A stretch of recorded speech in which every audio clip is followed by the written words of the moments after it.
Rekan-rekan semuanya, perkenalkan, ini adalah Aira, AI, hubungan industrial yang didesain oleh Manajemen Bisnis Indonesia untuk menyelesaikan masalah dan problem hubungan industrial Anda.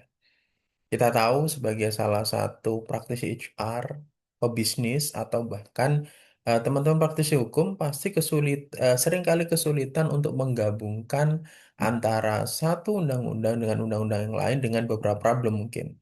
Bahkan banyak sekali kebingungan yang terjadi.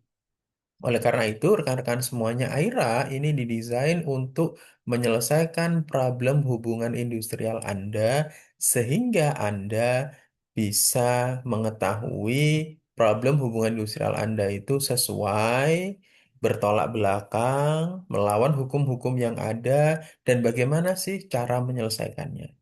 Salah satu cara real yang bisa rekan-rekan semuanya lihat saat ini adalah salah satu komentar atau pertanyaan yang ada di grup WhatsApp HR. Oke, ini saya copy sama persis rekan-rekan semuanya. Oke, sama persis tulisannya seperti ini ya. Saudara bisa lihat. Nah, kemudian di sini kita langsung masukkan saja di sini enter saja. Oke, kita langsung enter aja di sini rekan-rekan semuanya.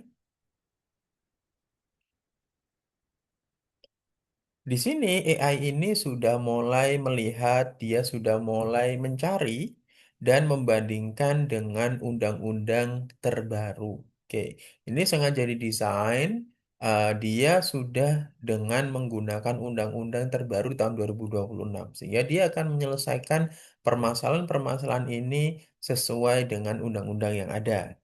Nah, rekan-rekan semuanya, ini salah satu jawaban dari Aira ya. Oke. Halo, terima kasih atas pertanyaan dan ruang diskusinya. Saya Aira, asisten kecerdasan buatan yang akan membantu Anda membedah isu ini dari sudut pandang hukum, ketenagakerjaan, dan perlindungan data pribadi secara proporsional dan solutif. Kekhawatiran Bapak Ibu sangat valid dan merupakan hal yang lumrah ditemui dalam praktik rekrutmen di industri berisiko tinggi. Untuk menjawabnya, mari kita bedah dari dua sisi, kewajiban keselamatan dan kesehatan kerja K3, serta kepatuhan terhadap perlindungan data pribadi PDP. Kewajiban melakukan medical check-up MCU sebelum diterima bekerja. Praktik menjadikan MCU sebagai tahap akhir penentu gugur atau tidaknya calon karyawan di industri peleburan besi sangat dibenarkan dan justru diwajibkan oleh hukum. Berdasarkan Undang-Undang Nomor 1 Tahun 1970 tentang Keselamatan Kerja, Pasal 8 Ayat 1, pengurus perusahaan diwajibkan memeriksakan kesehatan badan, kondisi mental, dan kemampuan fisik dari tenaga kerja yang akan diterimanya maupun yang akan dipindahkan, sesuai dengan sifat-sifat pekerjaan yang diberikan padanya. Analogi operasionalnya sama halnya seperti Bapak Ibu menyeleksi spesifikasi mesin kendaraan sebelum menerjunkannya ke medan off-road yang ekstrim.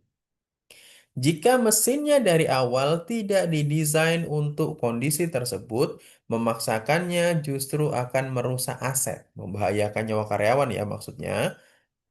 Dengan analogi itu ya, dan merugikan operasional perusahaan. Penolakan kandidat karena hasil MCU tidak sesuai dengan standar K3 perusahaan bukanlah bentuk diskriminasi, melainkan langkah preventif yang sah demi keselamatan nyawa kandidat itu sendiri.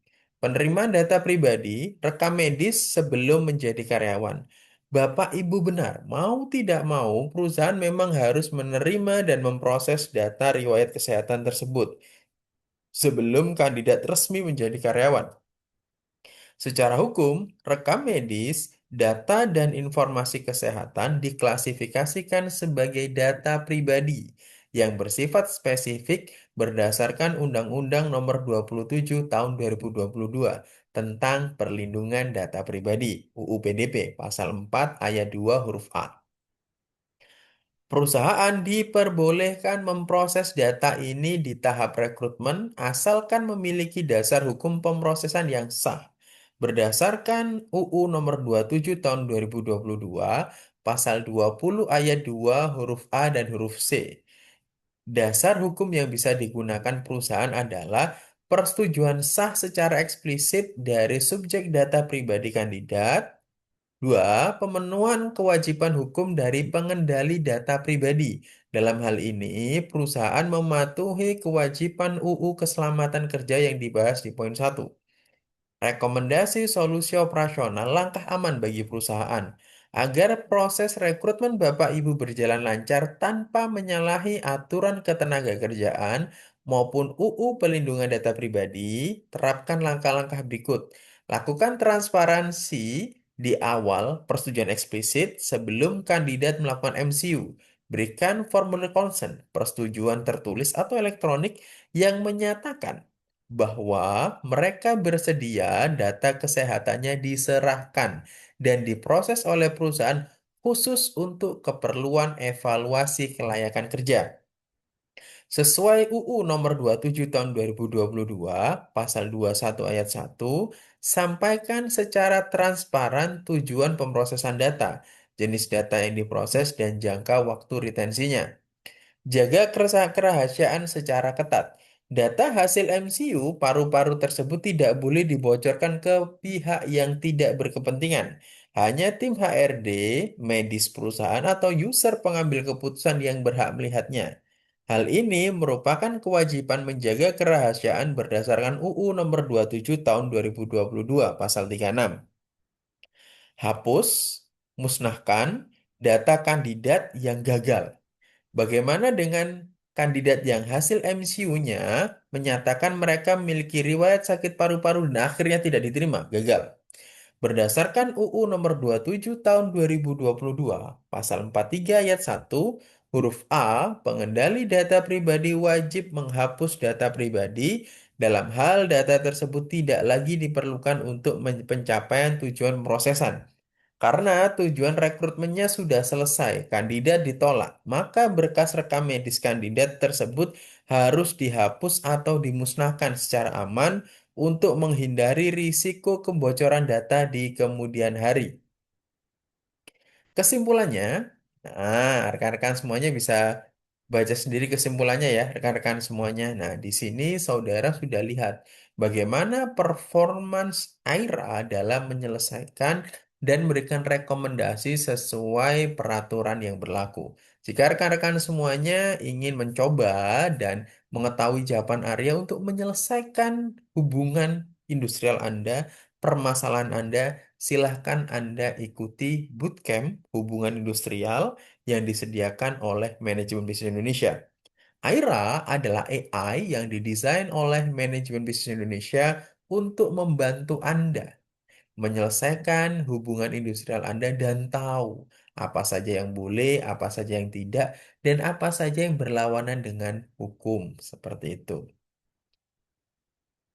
Sampai jumpa di pertemuan selanjutnya.